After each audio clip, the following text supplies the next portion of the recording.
Hey everyone, Happy New Year, and we want to say Happy New Year and welcome to the very first Radiotopia Presents of 2024. It's a series that we are truly excited about. It's called Shocking, Heartbreaking, Transformative. Now, this is from documentarian Jess Shane, who put out an open call on Craigslist and then worked with 4 strangers to explore the standard rules that documentarians and journalists use to tell their subject stories. So the series gets into all sorts of questions about what happens when people's real lives are collected, edited, and consumed. The show pulls back the curtain on what goes on behind the scenes of your favorite nonfiction shows. And then it turns in on itself and some really interesting twists and turns along the way in the making of the show. I've gotten to know Jess a little bit over the making of this show. Every time I chat with her, there's a new wrinkle to this story. It is really incredible. So go check out the new Radiotopia Presents series, Shocking, Heartbreaking, Transformative. It is out now on your favorite podcast platform.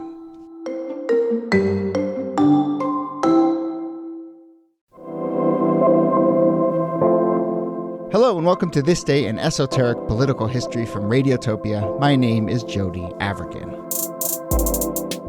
This day, May 25th, 1978, a brown paper-wrapped package was found on the campus of the University of Illinois in Chicago.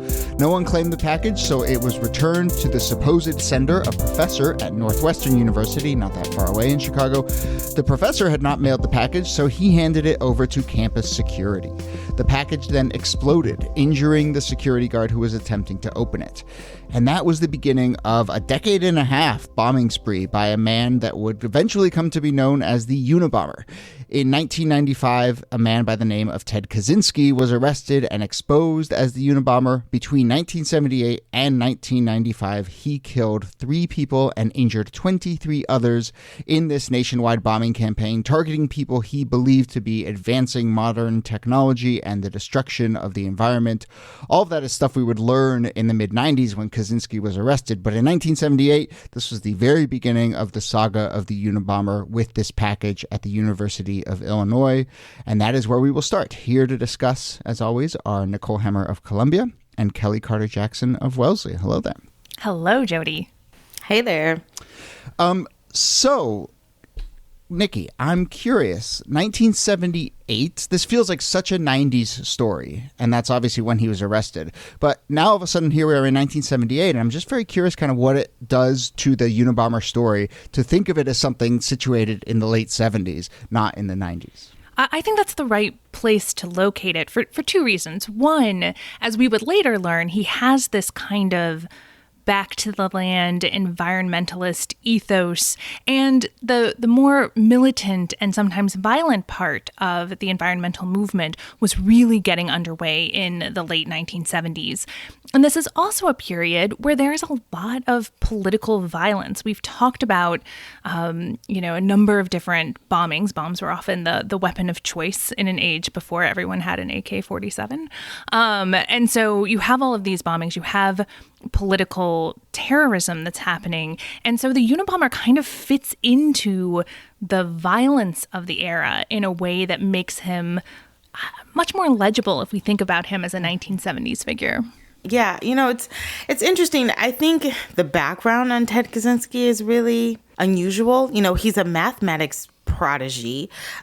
He's not unfamiliar with the chemicals that he's using. It does take some skill to be able to create a bomb, and a bomb that will go off precisely as you intended. And so there's a lot of mystery about how he's able to not just obtain these supplies, but put these, bombs together in a way and do it for years without being caught.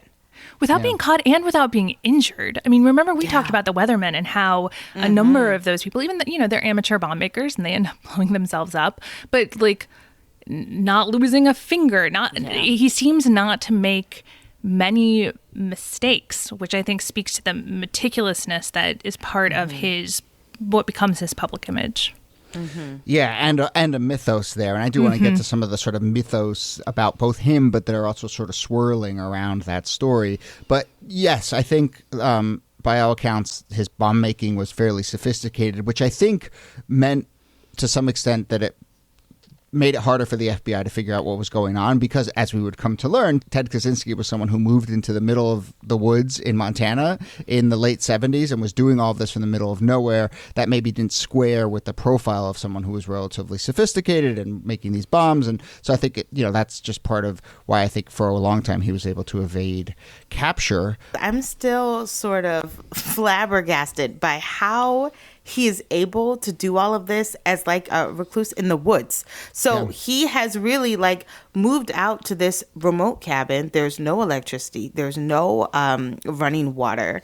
And, when forensics is able to sort of take apart these bombs to find out how he put them together, they found that he tore off the skins of the batteries and then made his own adhesive with the melting down of deer hooves. I was like, I have no idea how you would think to do something like that. But I mean, I think there's layers to how his technique and sort of methodology behind these bombs comes together. Yeah.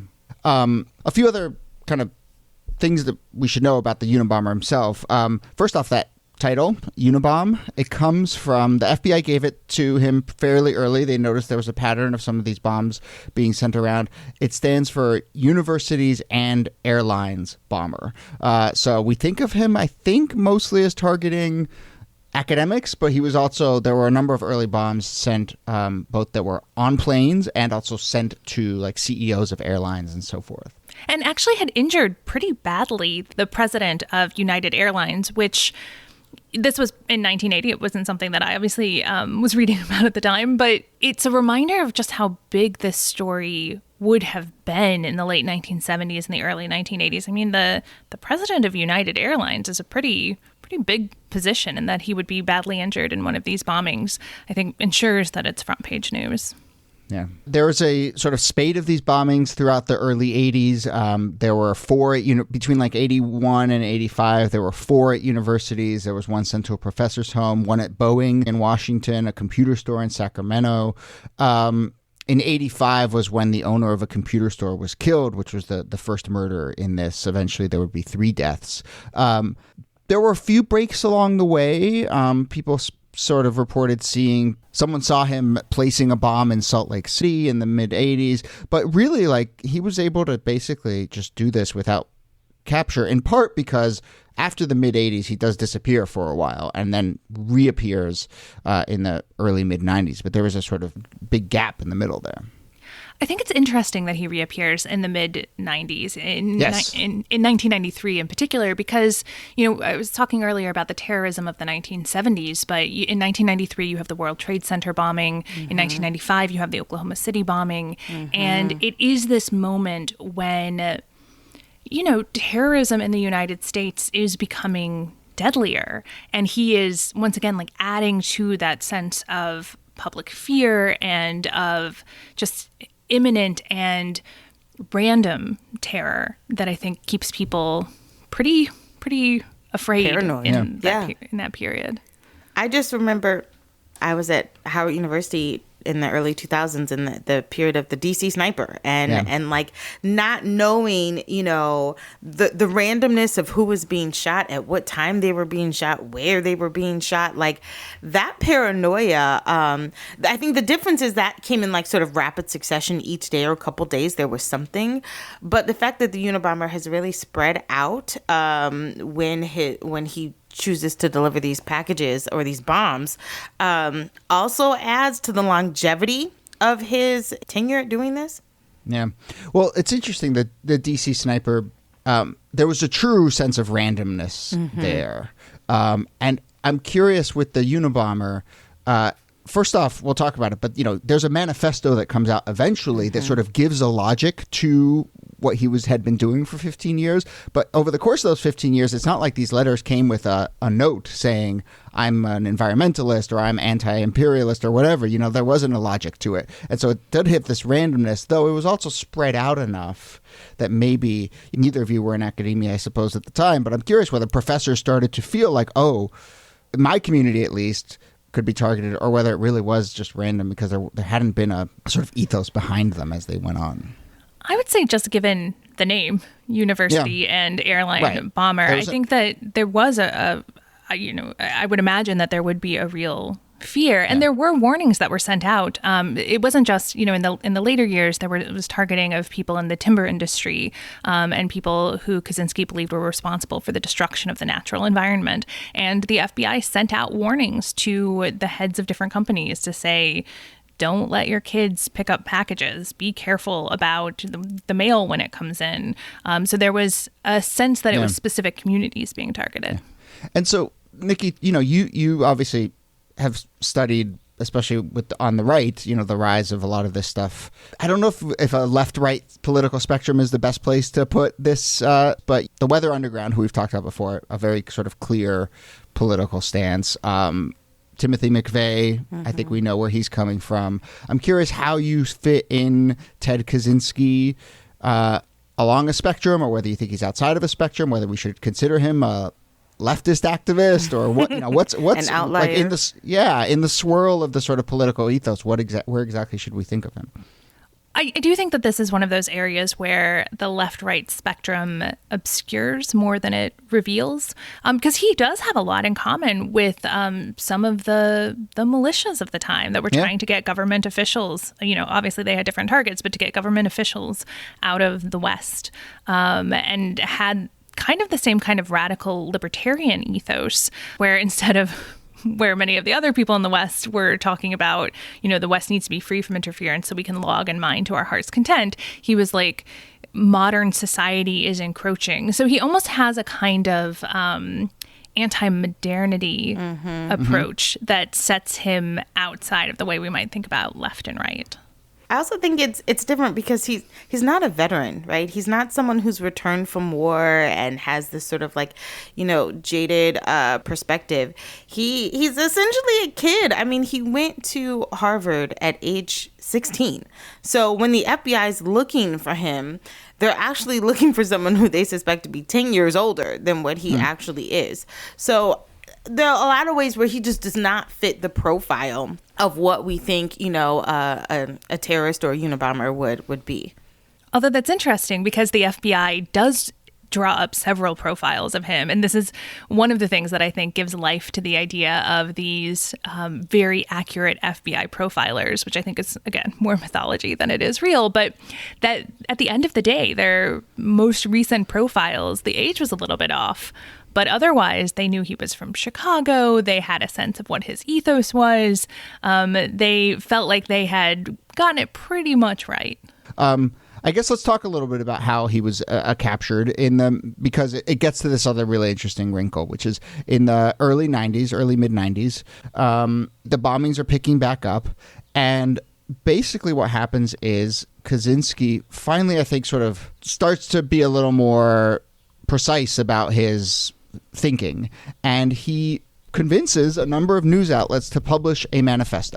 And I'm curious what your take is on that decision. The decision to publish this letter, I have to say, I was pretty surprised by it because it is, platforming the language of a terrorist, right? Somebody who is basically negotiating to get his ideas out there while holding this threat of more bombings over people.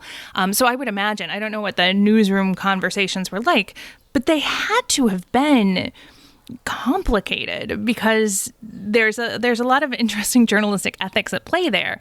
But it has this upside, and that is by putting his manifesto out there, they present it to the public and make the public part of the investigation. Does this guy sound like somebody that you know? So when they published the manifesto, the language, Linda Patrick recognized the language in it. And she, sends this basically to her husband and says, doesn't this sound familiar? And David Kaczynski, who's the estranged older brother of Ted, basically says, oh my gosh, yeah, this does sound exactly like my brother. And, they had suspicions about whether or not this could have been him. But they said it sounded just like his brother's voice. And I think that's really eerie about this, to be able to see something like that and recognize a family member almost instantly. Yeah. So as we start to wrap up, I do want to kind of talk a little bit about the mythos that is swirling around this, because it seems to me like there are two very pervasive and alluring kind of ideas here, which is one, this like child prodigy thing that we love to sort of get swept up in, and this like back to the woods mountain man kind of romanticism thing. And so just whenever you read about this story, it just feels like you're always one step away from this like romanticization. And it's very dangerous, and it's, you know, and it's very slippery. It's disturbing, to say the least. I mean, I think we have to have real, like, honest conversations about how we handle some of these terrorists, because it's not just the romanticization of it, but it's even the term Unabomber, giving him a moniker or a nickname that he can be referred to. There's a certain kind of celebrity that gets attached to that infamous, you know, behavior. But then I think there's also this idea of like, his rugged ability to be able to make these bombs in the middle of the wilderness, you know, like that almost like American ethic of like how you overcome or put something together. That's still valorized. Like that's, I mean, there's so many shows about, I don't know, being naked and alone in the woods and making it on your own, you know, like that charge us to feel like that those efforts are respectable in some ways, or to be heralded in some ways. Yeah, I mean, it's that combination of mad genius and mountain man, and it taps into those ideas of meritocracy and masculinity, and it's really appealing. And it's one of those things where you can see the damaging side effects of all of it, right? First of all, that he is lionized and kind of held up in some circles as representing this true Americanness that you're talking about, Kellie. But also, you know, in 1996, there's a group in Chicago that wants to run Unabomber for president write-in campaigns, not because that they thought that Ted Kaczynski was doing the right thing in being a terrorist, but that his ideas were the right ideas. And so, again, one of the consequences of publishing the manifesto is that there are people who are really attracted to his ideas in addition to his media image. Yeah, and that's a big one. And certainly one we continue to run into with all sorts of terrorism is just when you put a manifesto out there, it spreads those ideas as well. But we also need to know that those ideas are out there, and those ideas are dangerous. So, yes. All right, that brings us to the end of the episode. Nicole Hemmer, thanks to you. Thanks, Jody. And Kellie Carter-Jackson, thanks to you as always. My pleasure. This Day in Esoteric Political History is a proud member of Radiotopia from PRX, a network of independent, listener-supported, artist-owned podcasts. Our researcher and producer is Jacob Feldman. Our producer is Brittany Brown. You can get in touch with us with any questions or comments or ideas for the show. Email us thisdaypod@gmail.com, or you can find a form at thisdaypod.com. My name is Jody Abergan. Thanks again for listening, and we'll see you soon.